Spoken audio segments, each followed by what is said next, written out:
We're on. So we're on apparently on YouTube later in the week when they get it up. So we're moving.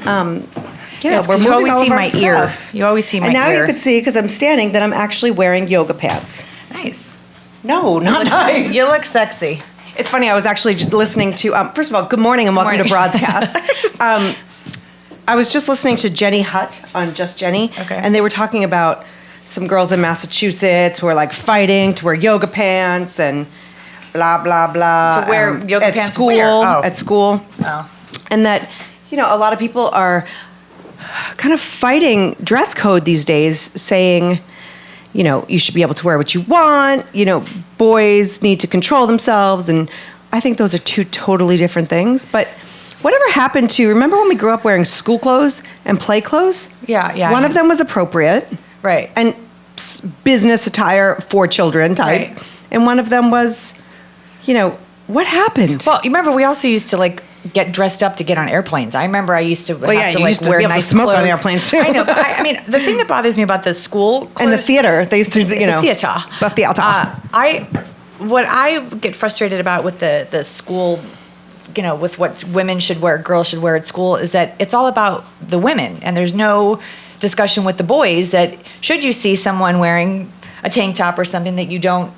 There's certain ways to behave, and there's certain it's all the energy and the focus and the responsibility is on how the girls should be dressing, which I find to be kind of ignorant, because that then puts all of the ownership on the girls, that if something happens to them, it's because of the way that they dress. There's no ownership and discussion around what boys should be doing and how they should be treating women.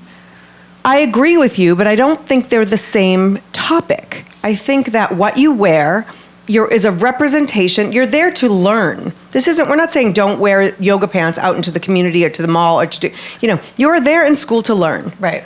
And so you should dress appropriately to business attire and to learn. Right. And then, business. Right, but I understand. Respect, education attire. Right. I'm not going to wear, I actually have on, in the studio today, athletic wear. I wouldn't wear this to work. Right, but what your impression, sorry, I'm ringing, but what your impression of what's appropriate isn't the same as what mine is appropriate. Because I feel differently about what you should be wearing at work versus, my work is different than your work. So what is appropriate workwear is different across the line. So if you have a generalized standard, but I understand that people can get distracted. I think girls can easily just get as distracted as boys can, regardless of what you're wearing, but because you're prepubescent and your mind is going, but in all different directions. But I'm going to send my sons in those little dolphin shorts. See how the school likes it. Actually, my kids wear a uniform, so I'm very happy. But anyway, that wasn't even a topic we planned to discuss. That's how we roll. That's how flexible we are over here. So you sent me a topic this week that was awesome. Okay. I already forgot what it was, yeah. The woman was, no. Can you imagine if we didn't have notes? We'd be like, gosh. Remember that topic? I got nothing. Driving while breastfeeding. This woman was stopped driving. She was kind of driving erratically. Yeah. And she was breastfeeding her And people were upset that she got a ticket because she was tending to her child, right? And I'm thinking, why didn't you just pull over? You're putting everybody in danger, including the baby. Yeah. Right? She got cited for not, restraining the baby properly. Well, and what about distracted driving? Well, I don't know. I think.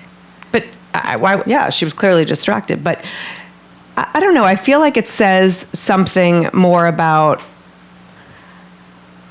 our society. Sure, not everybody is driving while breastfeeding because that's stupid. It really is. I'm sorry. There's no way around it. But at the same time, we're trying to do so much all the time. Right. You can't just stop for 15 minutes. I remember, the last time I breastfed was many, many years ago, 9 years ago, almost 10. But it was tough to just task. Is that what is it? Sure. Solo task? What would it be? Yeah. And just do that. It was, thankfully we didn't have the smartphones and all that stuff at the same time, because I'd probably be Instagramming it. But right. Well, I've told you before that when I was working and breastfeeding that I had to pump in the car.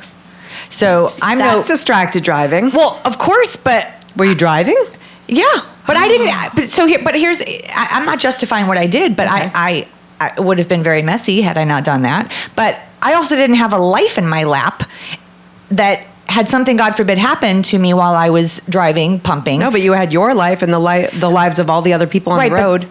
I'm not justifying it, but I'm saying that for me, I didn't have a choice at that time, or I did have a choice, but I made that choice. But I'm saying in this situation, I feel like I wouldn't do certain things with my child in the car because I now am responsible for his life. I wouldn't behave in a way that would knowingly put his life at jeopardy. If another car crashes into me, that's out of my control. So this woman, I feel like knowingly put her life and her baby's life in jeopardy at her discretion. Like she made that choice to put the baby in her lap, attach it to her boobie, and Right. Well, but if you go back to when you did this, right? Yeah. And say you had an accident. Yeah. Which could have very, easily happened. Right.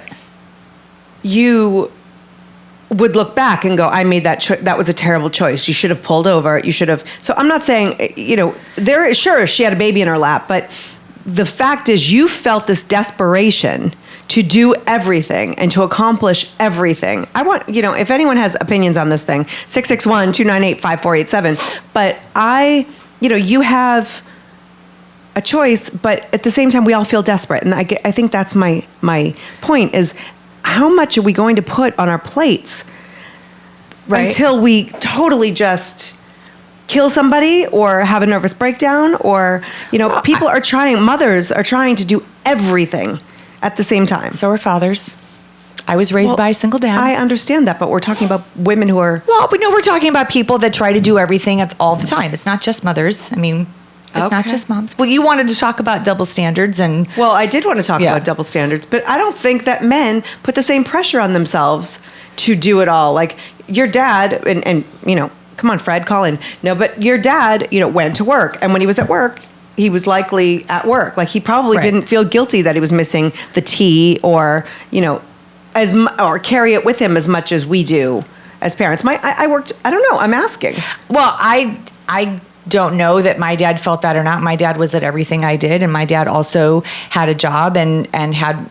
I mean, my dad did it by himself. We didn't have any other help. So I think it's hard to compare what a married couple feel and what their roles are versus what a single person raising a child on their own would feel. I don't know that that's a fair comparison. I was just saying that to diminish how important a man's role is and what they juggle. I was not diminishing. I know. We're not having an argument. I'm just saying that, like, it's on. I think we're very quick to put people in categories and not always understand the full realm of things. I think in life generally, people do tend to stack their plates, and it's very overwhelming. And things like I in my head, when I'm listening to my child talk to me, I have 70 other things that I'm doing in my head, and I'm really trying to focus on what he's saying. But I have so much that I feel like I'm not giving him his full attention, like, because I'm overloaded.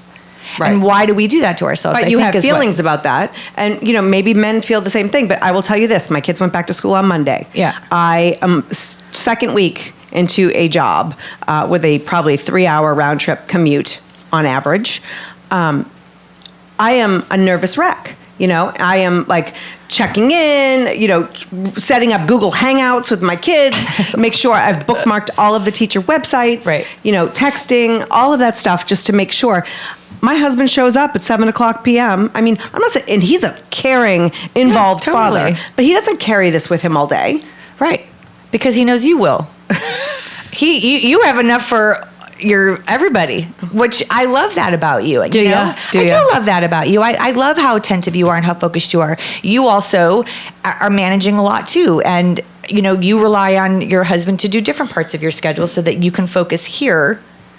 Right. Because that's where you're good. That's where you're attentive. That's where you're able to multitask, and that's where you're focused, and that's important for you. Well, but I can't get home at 8:00, 9:00 at night and then say, have you done your homework? Right. It's not good for anybody. Right. It creates a lot of stress. Right. So, but I did put on Facebook, and people had a lot. I can't believe we only have 2 more minutes left of the segment. What?